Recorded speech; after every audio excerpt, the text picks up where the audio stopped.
Hello, my name is Rebecca Hilton. I am an Australian dance person, now living in Sweden via a lengthy sojourn in New York City from 1986 until the year 2000, which I think is important to mention because it profoundly shaped me, both as artist and person. When Jenny and Liz Roche invited me to talk about ways in which dance artists exchange knowledges and experiences across relationship networks that span time and space and generations, I thought I would be in an actual room in Dublin talking with you about things like dancerness, situatedness, perception and memory, influence, legacy, aging, and community. But, like much of life these days, my contribution is now a virtual one. So I've experimented with a few different modes of capture and have settled on a voiceover and video format with much assistance from artist Ben Speth. This experience is about a half hour long. You'll be hearing my voice while looking at this video image of Studio 11 at the dance department of Stockholm University of the Arts. Nothing much happens in the video, but every now and then some superimposed words will appear in relation to things I say, like this. I miss outside was something a resident in a Swedish elder care centre said to me not so long ago. I think it makes a good title for this lecture, mainly because I feel like I'm mostly inside these days. Inside my head, inside my office, inside my apartment, inside my building, inside Sweden. And as my world becomes more and more interior, I find myself thinking about exteriors, about all the kinds of outsides I'm missing, and about all the different ways our outsides meet other people's outsides, via touch, screen, sound, language, image, choreography, politics, etc. While I strongly identify as a dance person, I work in a transdisciplinary art environment, the research centre at Stockholm University of the Arts, which is a meeting place for all the different crafts, traditions, conventions and histories from the various performance and media-based practices which happen at the school. The research centre is designed to support a range of momentary, temporary, casual or long-term transdisciplinary collaborations. Increasingly, this feels like good practice for how to be in the world in these times, allowing our various knowledges to meet, overlap, inform, and gently transform each other, locally, nationally, and internationally. But in encouraging transdisciplinarity, I'm not advocating that we dance people let go of our very hard-earned dancerness, which is something I've written and spoken about over the years, as the very particular way, place, state from which a dancer experiences dance, a choreography, the world. I'm advocating that we put dancerness in relation to as many different things and as many different situations, as many different outsides as possible. Not at the service of, but in relation to other disciplines, people, things, knowledges. These days, this definitely includes many things my dancerness and I have previously managed to avoid, like technology of all kinds. Technologically speaking, the conditions created by COVID-19 seem to simultaneously isolate and multiply me. My world has both expanded and shrunk. The relationships between my exteroceptive or outward-oriented senses and my interoceptive, inward-oriented senses, my proprioceptive senses, the feelings of my body's location in space, and my kinesthetic senses, the feeling of my body moving through space, are all in various states of confusion. The endless and, let's be frank, socially awkward Zoom meetings render me increasingly comfortable with having no body. I'm just a head and shoulders communicating with other heads and shoulders. I can't bear to look at myself, but I can't not look at myself. Somehow words on a screen seem more like dance to me than videos of people dancing do. I am truly disoriented, and I really do miss outside. So I made a practice to try to better understand what it was exactly that I was missing. Using my favorite inside tool, the thesaurus, I looked up definitions of outside and then compiled them. I could call this a chance composition, or a cut-up, or a compo. I just learned that term for conceptual poetry. But because I'm a dance person, I call it choreography. Much like my in-real-life choreography practices, these word practices begin with me looking for what is local, nearby, in proximity, what's in the vicinity, what's in the neighborhood of the word outside. I won't be saying anything for a minute or so, but I'm here.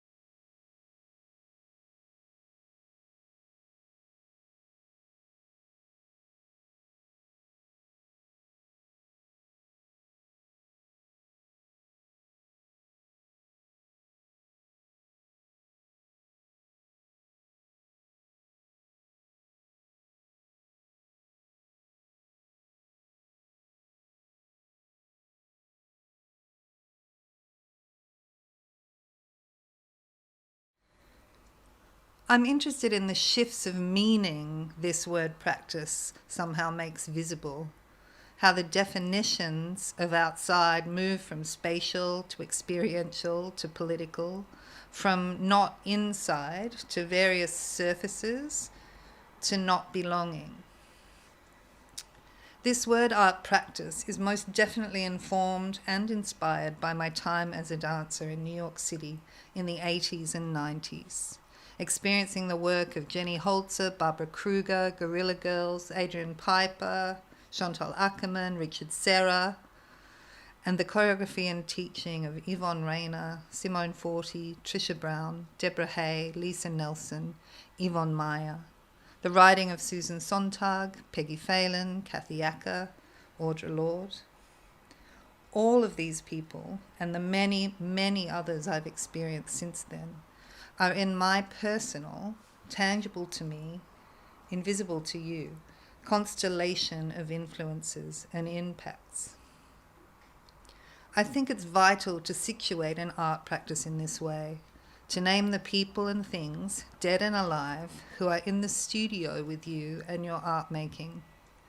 I think we're always in relation to things that came before us, and conscious and conscientious citation is not only an ethical practice, but a way to make dance knowledge felt, seen, heard, findable, shareable, communicatable over time and across different mediums. Of course, I've also learned from people I can't name, from things I'm not aware of. There are so many people in my body I don't know, have never, and will never meet. But I've made a commitment to situating my work in relation to the ones I can find, the ones I can name. In an artistic research context, the sort of situating or mapping I'm advocating for would and could and should include performances, conversations, exhibitions, workshops, art events, lectures, things seen, heard, smelt, tasted, felt, not only written texts or captured images. Maybe this is one of the things artistic research is doing quite specifically. articulating this situated artistic knowledge, framing knowledge drawn from things that are tacit or implicit in art practices or art objects or art events or art histories, and rendering them, or parts of them, explicit in some way, which is not something art outside of the research context does or needs to do or wants to do. Throughout this presentation, I'll try to situate my thinking and my art practice, to locate myself in relation to the ones that came before, during, and even after, to acknowledge as much as I can my living and my ghostly collaborators. And here I want to pay particular tribute to pioneering feminist performance artist Carolee Schneemann, who died early last year. In 2015, at age 75, she published a zine titled most brilliantly, Influence, Plagiarism, I Forgot. Curator Jenny Jaski was working with Carolee when she came across a binder labelled Influence, Plagiarism, I Forgot. It contained almost 100 plastic sleeves filled with images of artworks, ads and photographs of work by other people, juxtaposed with documentation of Carolee's own works, with notes she had scrawled in the margin saying things like "rip off" or question mark, or "what?" exclamation mark.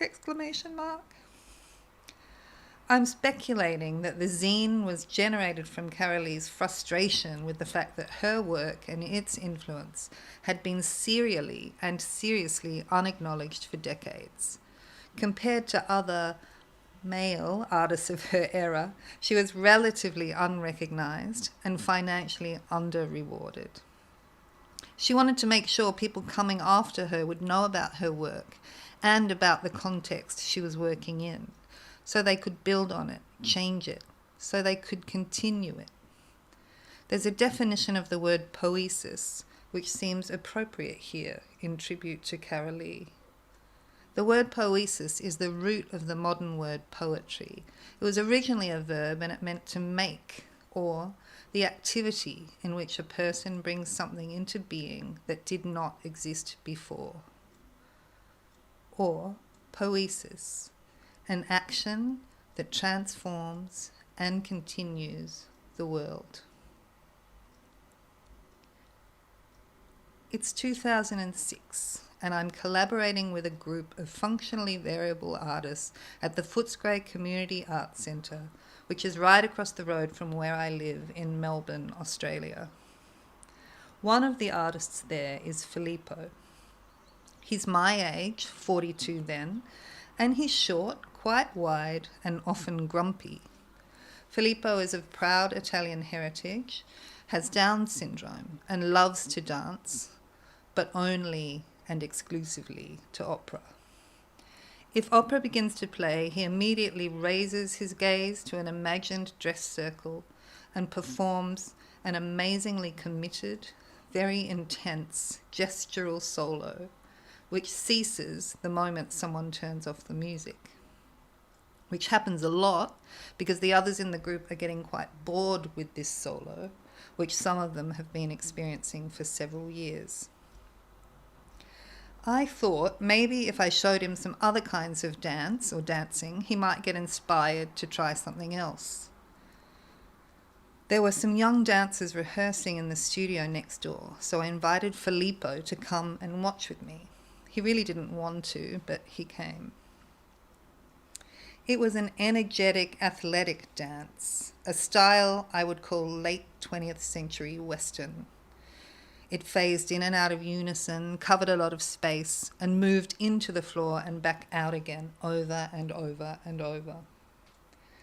Afterwards, I asked Filippo what he thought of it. He said he didn't like it because they kept dying, and then they kept coming back to life.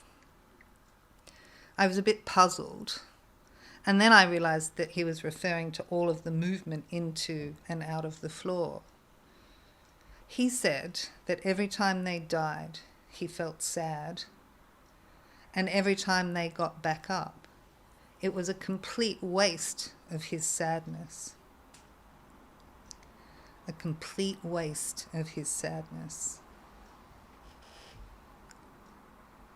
New York in 1988 was an unstable place. It was a time of homelessness, class riots, crack epidemics, and most acutely for those of us in dance, HIV and AIDS. There was visible inequity everywhere. Dance people had little money, but we had a fierce commitment to dancing. And into the studio with us came New York, not as theme or topic or concept, but as energy, as experience, as expressions of sexuality, gender, feminism, activism, friendship, community, and loss. It was all there simultaneously happening inside of us and outside of us. Every day we dancers met, we danced, and we talked very seriously about dancing. There was no need for us to convince ourselves of the importance of it. The importance was apparent, embodied by and in the time we spent doing dancing. In fact, maybe this is the distinction between what we did do and what dance theatre does. Our dancers referenced our specific bodies in relation to that particular movement. This precise sensation in relation to that specific body. Sometimes this might or could or even did produce metaphor, meaning, traces of narrative, but it didn't start with representation. We weren't using our bodies to illustrate or to explicate or to reveal an existing idea or story or image. The companies I danced in toured to Europe regularly. We saw a lot of European dance and wondered why many of them were using dance, a form so marvelously abstract and ambiguous, to make something that could be expressed much more directly and succinctly in an art form that used words. And why return to these old questions? The re-asking of things post-modern American dance had already moved through. Questions of femaleness, roses, gender and narrativity, deviate, the worshipping of charismatic female dance objects, la la la human steps. It all seemed so quaint, so anachronistic to us. In our arrogance, we didn't understand that even though it felt like the past, it was, in fact, the future. Dance was on the move, and New York was no longer at its epicenter. Only recently I've realized that very few of those European companies were named after a specific person or body. They were born as institutions, as organizations. New York had the Merce Cunningham Company, Trisha Brown Company, Stephen Petronio Company, John Jasper's Company. In Europe, we encountered Rosas, Deviate, La La La Human Steps, etc. And then, around the turn of the century, began an influence that stretches well into now. Jerome Bell, Xavier Leroy, Boris Shamatz, Tino Segal emerged and gave us, and here I'm speaking of postmodern American dance, back to us as ideas, as intellectual containers, devoid of the physical vocabularies that signaled that we were from a specific time and place, divorced, aesthetically speaking, from the tricky, lumpy bodies of the dancers who had made us us. This very stylish revision of our own dance history rendered our embodied knowledge anachronistic, unfashionable, outdated, and out of time. Those smart, stylish European guys had names but no companies. They were neither institutions or organizations. They were individuals. No family ties, no embodied dance histories, no aesthetic allegiances, or if they had them, they jettisoned them by refusing dancing, by exhausting dance. It's the spring of 1985. Choreographer Russell Dumas, dancer Lucy Guerin, and I have spent hours, even days, rubbing linseed oil into the newly sanded floor of Russell's studio in inner city Sydney. Russell is in the kitchen at the far end of the studio, boiling the kettle. His futon and the bathroom are also up at that end of the studio. He lives here, which seems very exotic to me, this idea of not separating dance life from life. He's facing into the room, rocking his weight from foot to foot, licking his fingers, having just eaten a sweet, which later he will insist we all try. Sunlight is pouring into the room. Lucy is sitting with her back against the wall, and I'm lying in the corner. We are, all three of us, watching the American dancer Lisa Krauss dance the Trisha Brown choreography, Locus, in the center of the space. Lisa Krauss is bending, reaching, softening, falling, pushing, pointing, shrugging, swaying, slicing, throwing, balancing, spiraling, catching, pressing, hanging, coiling, attacking, rocking, springing, caressing. She's dancing Locus. As she addresses the space immediately surrounding her, it seems to become more visible to me. Or is it that she's becoming more visible in the space? Whichever it is, my perception of the space around her is being affected, transformed by the quality of her moving. She is bold and precise. It's a kind of precision I haven't encountered before, a precision that is referencing the scale, the weight, the textures, the sensations of her own body, not some other ideal aspirational body that she probably won't ever have. This does not look at all the way dancing usually feels to me at age 19, a confirmation of all of the things I can't do. This is dancing with a sense of adventure and pleasure, dancing as an experience that seems to be continuously producing things that delight and surprise her. Lisa is doing the dancing without pretending anything, without representing anything. I'm learning the steps, the shapes, the timings, the directions, the qualities from her. But I'm also learning things I will only be able to name many years later. Things like experiential authorship, interpretation, performativity, embodiment, aesthesis. Things I now call dancerness.